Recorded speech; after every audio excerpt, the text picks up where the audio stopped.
was mentioned, my name's Saskia and I'm the coordinator of an environmental youth group down south. And I'm here today to be South Australia's youth voice, which is kind of fitting because looking around, I think I might be the youngest in the room. For my own curiosity, is there anyone here under the age of 25? We have one. Okay, so yay. So you and I, that's two of us. There's 200 in this room. We're like, what, 1% of all the people here? So I don't know. Does that say something to you guys? Maybe that's just me. I just wanted to start just by saying thank you for having me here. And I have the biggest pleasure of standing in front of all your lovely faces today. I get the opportunity today to work with you on something that is greater than ourselves. Today, we as individuals have the monumental task of trying to work out how to preserve our biodiversity, and what a task that's going to be. With that in mind, I really struggled trying to pull a speech together. Usually I can write up something sort of quickly and reel off my causes and hit phrases, but here I really struggled. My plight today is to represent South Australia, the youth of South Australia, and build a case to you as to why our ideas and belief need to be incorporated into this plan. I've got 15 minutes.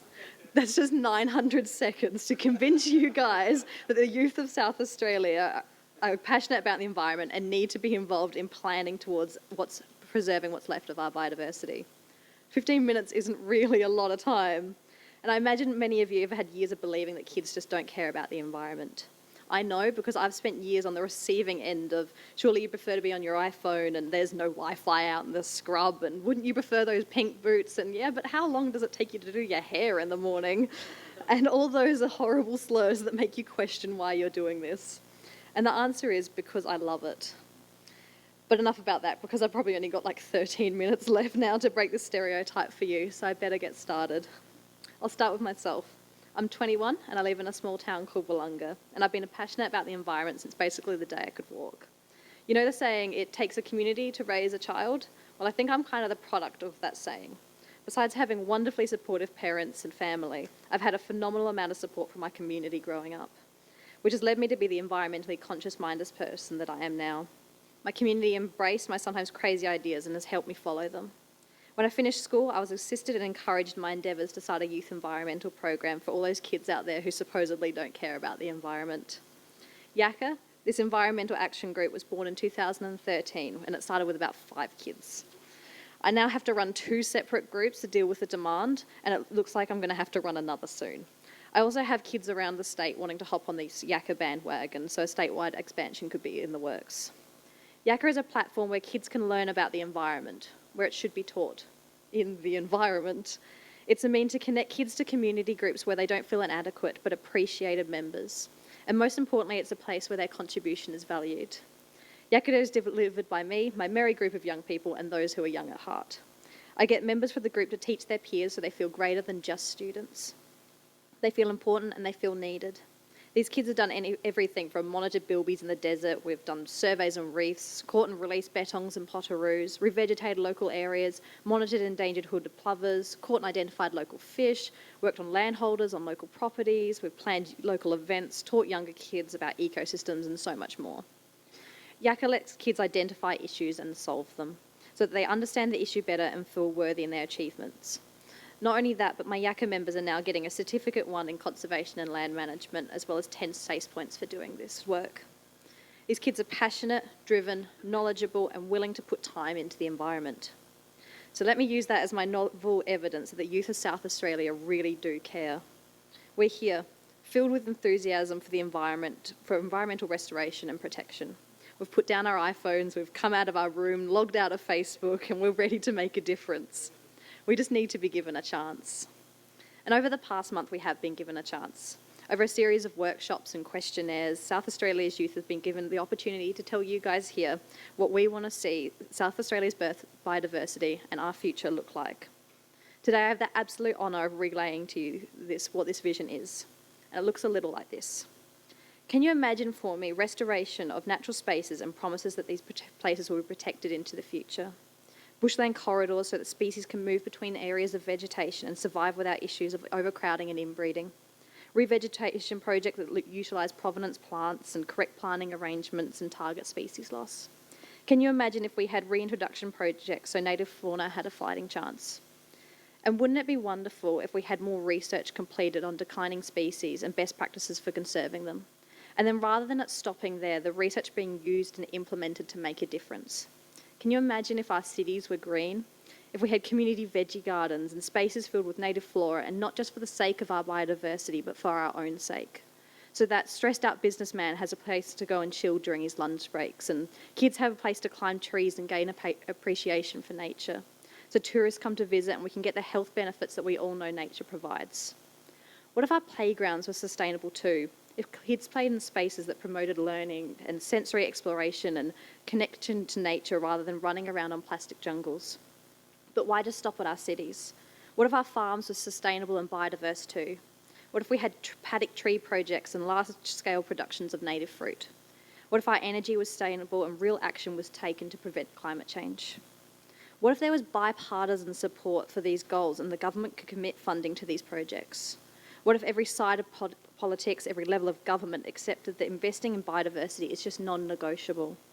That it was never argued over, never compromised, never underfunded? That bipartisan support for sustaining our planet, our country, our state, your neighbourhood and my future was just a given? Doesn't that sound nice? Wasn't this a future that you would like to be a part of? So how are you going to do this, you may ask? Well, my young friends and I, we have some ideas. And we find ourselves in a rather privileged position where we're not connected to organisations, jobs, bodies, or any side of politics. So I'm in a nice position where I can say what I want without really being feared of being fired. So how about I tell you?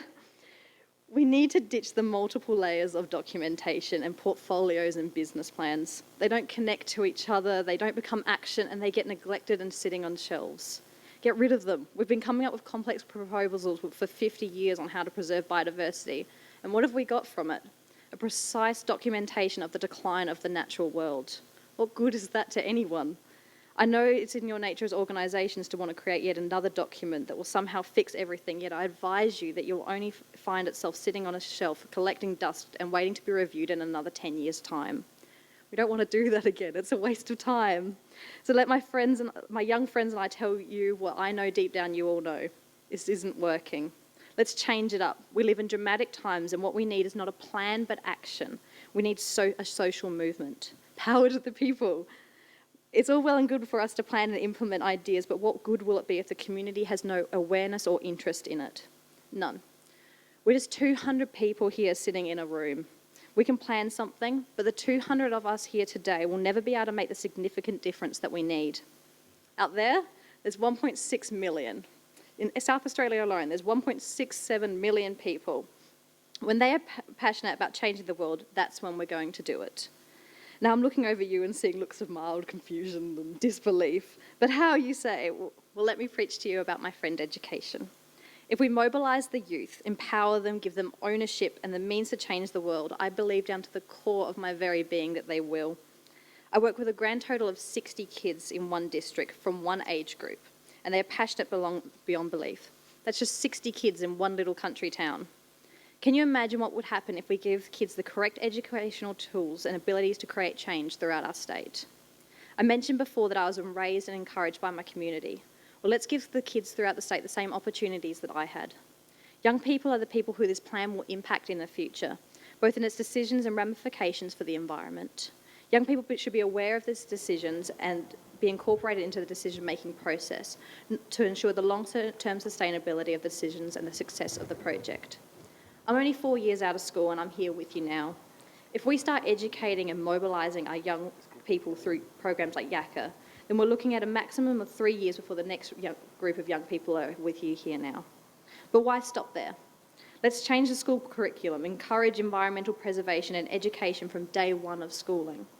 Rather than yelling at kids about their lack of care or interest in the environment, why don't we start encouraging them from a young age to develop positive habits and get them to a point where caring for the environment is as second nature as doing their times tables? In schools, we're teaching kids to tie their shoelaces and colour in and add numbers together and spell complicated words and do advanced trigonometry. We're teaching them to play nice with other kids, succeed in business, cook, paint, write essays and sit down for exams. But how often do we teach them to live in their own environment, in their own world? Let's start now. When they're young, we want to play with puddles and look with frogs and touch slimy things and grab animals. We need to encourage this further. Bring the environment back into the classrooms, bring it back into extracurricular activities, bring the environment back into our society. Make it as important as Wi-Fi, as Keystone, as smartphones, as much as a part of our everyday activities as it is to log into our emails. The problem at the moment is that our school curriculum doesn't allow for kids to get this hands-on experience. A lot of their education is completed in the classroom, which doesn't allow kids to understand the whole spectrum of an issue. It gives them an issue with only a hypothetical idea of how to solve it. It leads kids to think that issues are far abroad and not in our own backyard. They think that the only problems that exist are the extinction of orangutans, the deforestation of the Amazon, and something about global warming that most kids believe is due to the hole in the ozone layer. Most upsetting of all is they don't think that they, as an individual, can do anything to help these issues. They believe that fundraising and sending money away to abroad organisations is all they could possibly do to help the situation. We need to change this. It is the only way that we can safeguard our biodiversity into the future. And that's a future I want to be a part of. But that's not all. Me and my young friends have more ideas of how to preserve South Australia's biodiversity for you. Biodiversity, as the name suggests, is biodiverse. South Australia is covered by desert, coast, woodlands and scrub. We need to create a movement that aims to identify and conserve each of these locations, with specialisations that would fit each. A biodiversity model cannot be a one-size-fits-all model. It needs to take into consideration what makes each of these regions significant, what makes them work, what are the keystone species, what abiotic factors does it rely on to function. We should be discussing with rangers, with scientists, local people and Indigenous custodians to understand each individual area, not in corporate sections but within the communities. Give the plans to the people, let them help, contribute and take ownership for them. It is only this way that we can ensure the longevity of these plans. They need to be more than targets or words on paper. They need to be real and they need to mean something to people. So often we have grand plans for conservation, but without the general public being aware of it and understanding it, how can we expect them to succeed in our society? Let's create social change and let people drive this movement. Can you imagine if people in the community help preserve their own patch of nature? If they plan the action required and what's needed, and they have beers and bush care days and mini festivals and other activities that bring them into their own patch of biodiversity. These people will naturally take on ownership and then pass it on to their children and their children's children, and then look, we've conserved an area into the future without having to come up with complex schemes. I believe all we need is a step-by-step plan. So how does this one sound? Let's start by identifying what we've got left and what more we need. Start by talking to community groups that currently exist. See what work is being completed, what more needs to be encouraged. Create workshops for the community to help them develop plans and actions, then support them to do this work by themselves. Then we need to start educating. Let's encourage youth action groups, get kids working on these sites as part of their education and gaining a sense of ownership for the work that they do. Let's educate them and support them. Furthermore, let's reward them for doing this work by providing them with SACE points and certificates for their effort. Let's treat them as the future leaders. I think it's time we put it into their hands. Let's hand sites to schools, get them working with community groups on joint projects, have kids propagate, revegetate and monitor. We can't just use them as a means for manual labour, but we should have them there valuing their ideas, plans and contributions. Then we need funding and support. The groups who are doing this work need funding so they continue their work, and we also need to employ professionals to complete on-ground work. We need parks to be secured and protected and a promise that they won't be sold off to the highest bidder at a later date. We need real promises from our government that says we will work with you to achieve this goal. Then we need to step back and let this social movement take hold. So that's the case us young people put to you, and we beg you that you take this decision as seriously as we have been. It's our future you're deciding for us, so think it through, okay? Incorporate us into your plans and ask us your opinions. Encourage our actions and seriously consider us as a means for change. We're here, we're ready, we're just waiting for you guys. The youth of South Australia are ready for a change, and a big change at that. We're ready to head the social movement for the environment. The question just now is, are you?